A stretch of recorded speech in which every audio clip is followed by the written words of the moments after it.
Hey everybody, how you doing? This is Jason from SCHLEY'S Bonsai and Supplies. Today I wanted to talk about thread grafting, specifically on the species of hornbeam. So this is Carpinus caroliniana. I'd love to collect these trees. They get this wonderful muscly trunk. It's really easy to identify. They typically grow a little higher elevation than cypresses and Acer rubrums or Florida red maples, but not quite as high as the hackberries. Fantastic tree. The problem with them is not only are they not typically a large tree, which is okay for bonsai collecting, but they also, a lot of times it's hard to find one with good character. So you have to go out there and really find the right one. I had collected this one 2 years ago, and this one particular one had this wonderful hollow. Well, sometimes when you collect a tree that has these hollows and has character, it unfortunately makes the tree a little bit less hardy. So I cut it a little higher than I normally would. Just give me more options for budding. Well, it did what apically dominant trees do. It backbud on the top and nothing else.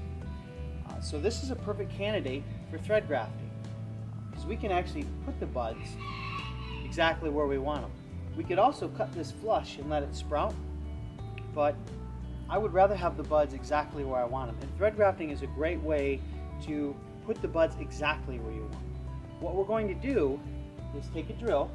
I usually use a 5/16 drill bit or smaller. I'll drill through the trunk all the way through. I'll take a branch, I'll feed it through the drill hole. I'll do a technique that I'll go over with in a little bit to tighten it into the hole, and then I'll use cut paste or grafting tape on each side of the hole. Once this starts growing so thick that it actually girdles itself on the cambium, it'll fuse to the cambium on the other side. An easy way to tell that is if this branch is thicker than this where it goes into the trunk. That means that it's fused and it's actually feeding off of the tree. And that's a good time to cut it. And then you have a branch exactly where you wanted to place it. Okay, again, this is the reason why I picked this tree. I mean, it's awesome. But the interest goes away here. What I would like to see is some good gradual taper here. What I want to do is have, because the movement comes to the left, I want to have the tree ultimately come to the left as well. So I want to have a bud up here. Well, hornbeam is famous for not callousing over very thick. It doesn't callus fast. It's a very slow healer. So if I were to make a bud here and then cut it down, more than likely it'll die all the way back and it'll never roll over. So I also have to have a bud over here. And it would be a good idea to have a bud in the back in a higher level. That way you'll have a lot of sap going around this wound that's going to happen eventually. But I need to have 3 buds here, one along the back, and then one here. This bud up top will be used to grow the whole rest of the tree. And the ultimate height will probably be no taller than this. It'll be a nice 16 to 18 inch tall tree. Look, this is 1 year of growth.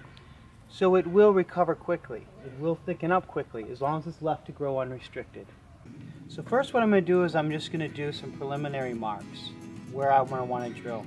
I want to make sure that if I am going to use a drill to drill through here, I don't want you to see the drill holes from the front. Even though they are going to roll over and heal eventually, I don't want you to see them. So I'll probably do at a back angle and drill toward the front, because the first branch ideally would like to come toward the viewer anyway.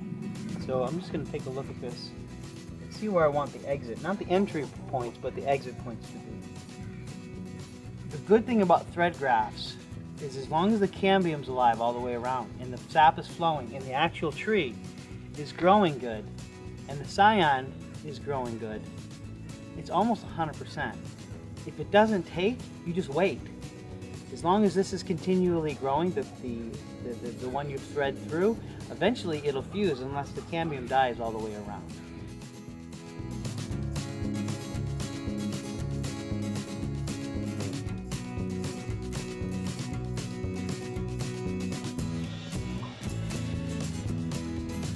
Be real careful not to tear up the entry or the exit points, because the whole thing that you want to be healthy is that cambium that's right around the edge. Next I'm going to do is start selecting the potential thread grafts. You want to do this when it's dormant. If you do it when it's starting to pop, as you pull it through, you rub off all the buds. And then you don't get any fusing. You don't get anything usable. Also,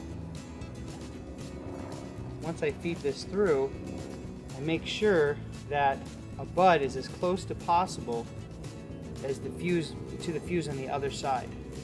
That way, if the angle's wrong, I can use the bud as the new branch down the road.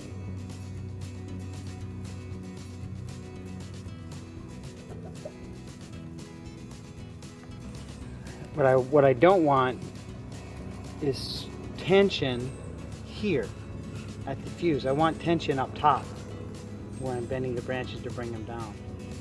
It needs to be very stable at the area where the fuse is going to happen. If there's any jostling around or any tension on there, the chance of the tree aborting it is pretty high.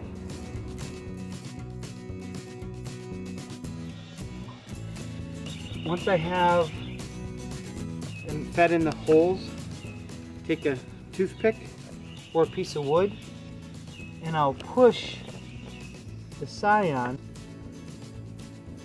up next to the cambium. And I leave a little bit of toothpick hanging out. What that'll do is ensure that the scion and the cambium of the trunk are in very close proximity. You don't want a gap there. If you get an air gap, it just desiccates. After you put the toothpicks in, you can either use grafting paste, grafting wax, or cut paste. And I put it around each one of the holes.